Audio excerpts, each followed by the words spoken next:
right, welcome to Primos for Life, the wrestling podcast made for the fans, by the fans. Como siempre, yo soy Eddie, el niño vaque. We got Ariel, the Ecuadorian dream bisueta, and we are your self-proclaimed, undisputed co-host tag team champions of the world. In tonight's episode, we bring you a new Lucha Hot Tag. Tonight's topic, Eric Bischoff's opinion on Triple H being the guy. So, remember the rules. I get a few minutes to say my piece. Ariel gets a few minutes to say his piece. We share our final thoughts, and then we move on from the topic. So, como siempre, sit back, grab a snack, and let's get it on. What's up, primo? What's going on, dude? ¿Cómo estás? ¿Todo bien? Todo bien. Well, no. Actually, not todo bien. Oh, damn. Get real. Hold on, ladies and gentlemen. Hold on. It just got interesting. Yeah. What you got? So on today's episode of Lucha Hot Tag, right? Because as always, it's a Lucha Hot Tag episode? Oh, yeah. It has well, to then hang on. Let me figure it. Lucha Hot Tag, Lucha Hot Tag, Lucha Hot Tag. All right. Yeah. So on this episode of Lucha Hot Tag, on this segment rather, and to remind our listeners what the rules are, basically it's my therapy session. I will discuss or pick a topic that's really been bugging me. Mm-hmm. I'll say my piece about it. Ariel will agree or disagree about my opinion on the matter of the subject, and then final thoughts, and then we just put it out there because it's good to let it all out. You gotta let it out. You can't let that be inside. It's gonna fester. It's gonna be terrible. No, you don't need that. You're building all certain inside. No. We come here, we hammer it out. Eddie just tends to have these episodes a little bit more because he's just such a passionate person, where I'm just sometimes quite aloof, and I'm like, yeah, man, what are you gonna do? Yeah, whatever, so eventually I will have a therapy session where I'm gonna be here and I'm gonna be annoyed, and Eddie's gonna be like, ooh. Yes. And then I'll be like, Lucha Hot Tag, Lucha Hot Tag. And then we flip it around, I look forward to the day. Me too. All right. Well, let's jump into it. To today's topic, right? So here's how this happened, right? So a buddy of mine named Sean Moore, actually, shout out to Sean Moore. Shout out to Sean Moore. Thanks, Sean Moore, for listening. Thanks for being out there and talking. Yeah. Well, not just that. Sean Moore is one of the guys that helped us with the first couple designs of our brand. So shout outs to him. An extra special shout out to you. I was just telling Eddie that my shirt is faded because I rock it so much. Thank you. That's a testament to you, sir. It looks fantastic. Great work. We appreciate you, Sean. Thank you. And really quick, because we're talking on the subject of design, we also want to shout out, Jesse Hidalgo out in Texas, a buddy of mine. He's another one that looked at all the logos and was like, let me take a crack at it. And he's made a couple of versions as well that we all love. So thank you both for what you guys have contributed to the brand. That's absolutely fantastic to take some time out of what I know is a busy schedule, and just kind of mock some things up and do some things. We appreciate you guys so much. And thanks for listening. And hopefully, shout outs to you guys, and whenever we can help, you guys move and sell and pitch and whatever, let us know. We will be more than happy to. So thank you guys. We're always looking for sponsors. But anyway, so Sean and I were talking, and he was like, hey, did you hear the video clip about what Eric Bischoff said about Triple H? And I was like, nah, man, what? And then I look it up, and basically it's this video clip and he says it. He's like, he's going to get a lot of heat for this. But he says that Triple H was never the man, never the guy, never the face of the company. And I sat there and I was like, what? The guy who revived and made DX the most incredible thing ever, the game, the king of kings, the corporate, and now where he is now, I was like, how dare somebody say that, right? But then you really start thinking, and then you're like, wait a minute, okay, well, when he was rising, he was coming up the ranks, Shawn was really in the spotlight, Shawn Michaels, right? Okay. But then once he got out of the picture, then it was really Stone Cold and The Rock that were really fighting for that position. And then once they started fading out, it was like Kurt Angle, Brock Lesnar, Eddie Guerrero, like those, folks that were kind of taking the spotlight. But then you got, once they all started going in and out, then you got John Cena, Randy Orton, Batista, the whole Evolution movement. And then after that's said and done, you got like I don't know, like the new generation, CM Punk, Seth Rollins, Roman.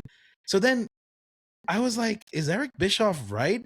So it really, really, really bothered me because I was like, no, it can't be true. But then when you start looking at the facts, you're like, oh my gosh, it might be true. But then I'm like, no, because he's the man now. He ultimately won. He ultimately is the guy in charge. He's running the show. He is the guy. He's the reason why wrestling in WWE right now has been fantastic for the last 4 or 5 years because of him. It's because of him that NXT Gold was even a thing.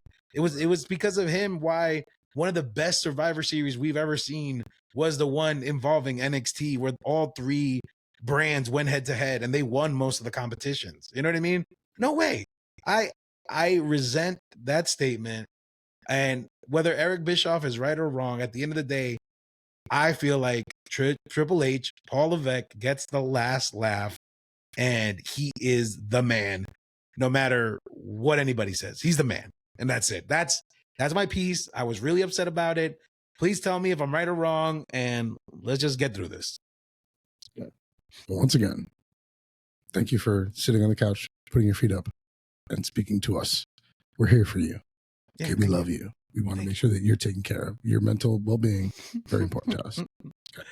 That's the starter. Secondly, you're kind of wrong. You're kind of wrong from my perspective.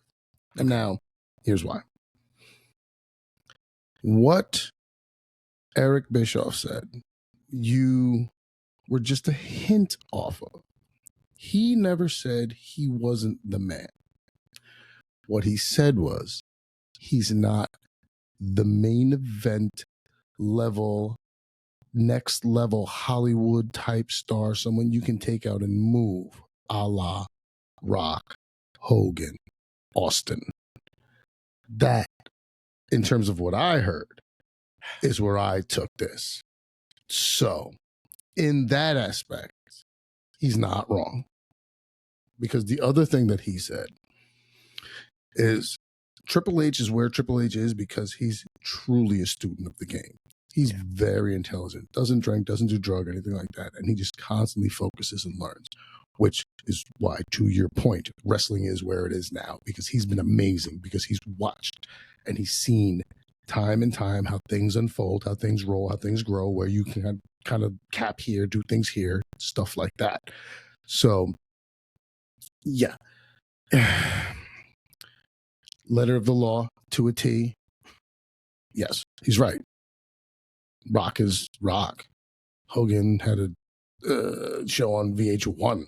VH1. I remember when that was like Amy Grant videos and John Cicada videos. Like, okay, he had a show on there. All right. Austin has the Broken Skull Ranch show on like on the Country Music Channel, and then this and that is his podcast. It's crazy. Like Taker got his one-man shows and stuff like that. So he was the guy there for a long time. And I had the time on it, and I'll go over it with you right now. But to what Bischoff said, he's not the caliber of, and I don't want to say wrestler, because he's just as good as Rocky and Austin are, if not better, because he's better technically. He's a more technical sound wrestler is what I'm saying. Maybe personality is the word Bischoff was looking for. He's not the personality, the big draw, like, like tuning into, hosting Saturday Night Live, stuff like that. He's the guy. He's been the guy because 95 to 97, Hunter Hearst Helmsley, the snob from Connecticut. Great. 97 to 99, Triple H DX, when he was running the DX. March 99 to December 99, Corporation Triple H. Turned his back, went to the Corporation. January 2000 to June 06, Cerebral Assassin, King of Kings. 03 is Evolution. There, he was the man, but not a draw Like, you're making movies. You're not writing the Scorpion King for Triple H. He was in Blade 3, and I thought he did an okay job. He was But also in The Pacifier too, right? The movie, didn't he? Oh, like The Babysitter or something, like The Chaperone. That's what it was, The Chaperone. The Chaperone, right. And then we have The Game from 06 to 13, The Authority from 13 to 2017, like, and now behind the scenes role. So do I like being the person who's sitting here is nitpicking on playing on words? Not really. But was he the man in WWE? Absolutely. Did he carry that for a good amount of time with his writing? I mean, he did probably bury a couple people. I mentioned it in an episode we had done about Booker T not getting a win when he should have against him, you know, holding a couple other people down. But he was the guy. He's not a crossover star, which is what I think Bischoff was trying to say. So that's where I'm taking that. Okay. Well, I can see your point, and I could agree with that, because maybe I just let my emotions, like always, get the best of me. Well, that's why we do these conversations. That's Yes. exactly why we do this. Yeah, because my final thoughts on this is that I feel like, although I feel like he was a crossover guy, because he did do movies, he did do shows. There were plenty of times where he would do like cameos on USA Network television when they were on the USA Network. Right. Well, he would do an episode of Psych. He would do like, yeah, he was on Bernie Mac. He was on an episode of Bernie Mac. He's done SNL. He's been on Jimmy Fallon. Well, like he's done SNL when Rocky was hosting. He was on SNL. Right. It was Rocky was hosting. Okay. Okay. Like, but what I'm just saying is the guy deserves his flowers as well. I'm not taking anything away. I said he was the guy who ran that organization, who kept that organization going. Kudos to him for doing that. Absolutely. He's absolutely fantastic at his job. And it's what made him who he is now, and why this incantation of WWE has become so just fantastic all the way around. To your point before, from taking the NXT Black and Gold, which were some of the best pay-per-views, man. Some of those takeovers, man. Brooklyn, takeover Brooklyn. Oh my God, insane. Like, there were so many dope like things. Like, I remember the first North American ladder match. It was a 6-man match. Yeah. Adam Cole, Velveteen Dream. Like, oh Ricochet. My God. So Ricochet, oh my God, it was so dope. So yeah, I remember that. That was crazy. Good. Like, so he, to your point, he has the last laugh. Yeah. Absolutely. Absolutely. It's his house now, and he gets to do what he wants. And you know what the good thing about this is? He gets to do what he wants, but he's such a student of the game, to Eric Bischoff's thing, that he works and sees what the fans see and gives us kind of what we want to. He's not Vince, where it's, I know better than everyone, and that's the bottom line, to steal a Stone Cold quote. Yeah. Triple H is willing to bend and give. The John Cena heel turn. Vince doesn't do that. Vince doesn't do that. That doesn't happen. So, to your point, he gets the last laugh. He was the man in this company. So, I agree with you. Yes, he was the man in this company. Yes, he's carrying it now. Yes, he gets the last laugh. Yes, Paul Levesque can walk around with his head held high about damn near everything publicly that we know about, that he's done good in this industry. Okay, that's true. To what I think, once again, when we're nitpicking, I think Bischoff's sentiment was he's not that crossover star, because yes, he did get a couple of roles and stuff like that, but it didn't go anywhere. Rocky continued to get roles. Austin continued to get a couple of roles. Yeah, so did Cena. Yeah, I hear you. I hear you. So, and not a knock on Paul Levesque. Not a knock at all, man. The guy's awesome, dude. You know, I remember the Connecticut Snob. I was like, oh, this guy's an ass. He's great and it's funny. And then he was supposed to win King of the Ring. I forget what year. But then the curtain call happened. Mm-hmm. And as punishment, I believe Austin won King of the Ring that year. And that's where Austin 316 was born. Mm-hmm. Yeah. Yeah, I know. So I agree. And now that you've, talked some sense into me, I absolutely agree. I just felt so attacked for him because I was like, man, this guy, that sacrifice, right? The curtain call sacrifice. They weren't going to punish Sean, so they had to punish him. Right. Well, because Scott and Kevin were gone. Right. You're not going to punish your biggest guy. Right. He was in line for a push. You know what we're going to take away? Yeah. And then not only that, but like he was just so good at building others up, like DX, right? Building Evolution, right? And even allowing a win for Seth Rollins so he could become the Kingslayer. It's like he is such a selfless dude. I almost felt bad that people were or Eric Bischoff attacked him in that way. But I hear you. He didn't say those things particularly. He just said crossover capability. And I could because the ones he likened him to were Rocky, Austin, and I believe it was Hogan. Yeah. So when you think about what those three have, is you're talking about, I used to, on Sunday nights, I forget how many years ago this was, I was off and I lived around the corner from the bar that I go to after work. And I would go and meet two friends of mine, and the three of us would sit in the corner, have a couple drinks, and watch Steve Austin's Broken Skull Challenge. This was the competition show. I don't know if you've seen it. Have you ever seen the Broken Skull Challenge? I think I have, yeah. It's hysterical. It's truly a competition show about like 6 people go against each other, and then they go against in like different competitions, and then you whittle it down until there's like one left. Yeah. That was my Sunday night for a while. Because I'm like, this is awesome. Like, this is just fun to watch. So you go, you have a couple drinks, you watch this.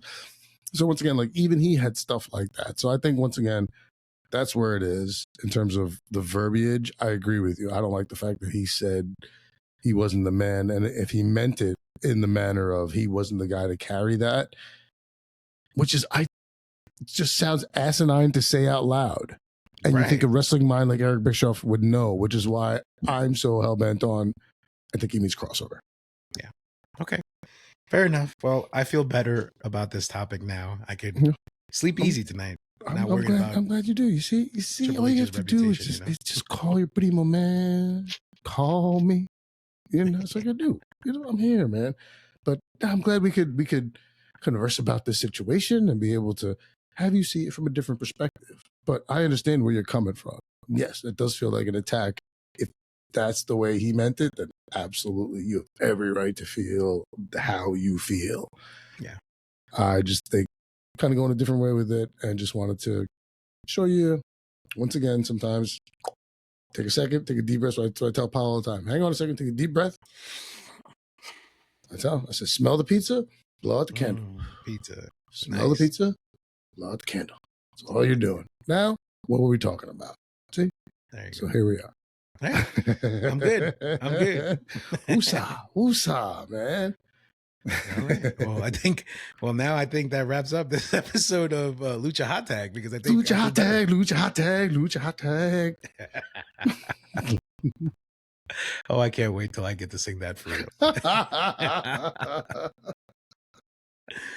Oh, that's awesome. All right, man. Well, primo, como siempre, you know what to do. I just want to keep singing Lucha Hot Tag. I see the joy in your face when you do it. I'm grinning like an idiot. Ladies and gentlemen, as always, thank you for the time you give us to listen to us, to reach out to us, to converse with us, to do anything along those lines. Once again, Spotify, YouTube, Apple Podcast, iHeartRadio, maybe iHeartRadio, like all these platforms, primosforlife.com. I had a friend of mine mention on Facebook the other day, Ariel, how can I, because I put up a reel, and he's like, how can I listen to the full thing? Primosforlife.com will send you exactly where you need to go to what service you use. So thank you everybody for, once again, the time of day, listening, sharing, liking, talking, conversing. We're here. We can't wait to come back and do more. We love y'all, and we will see you when we see you. We will see you when we see you. Take care, everybody.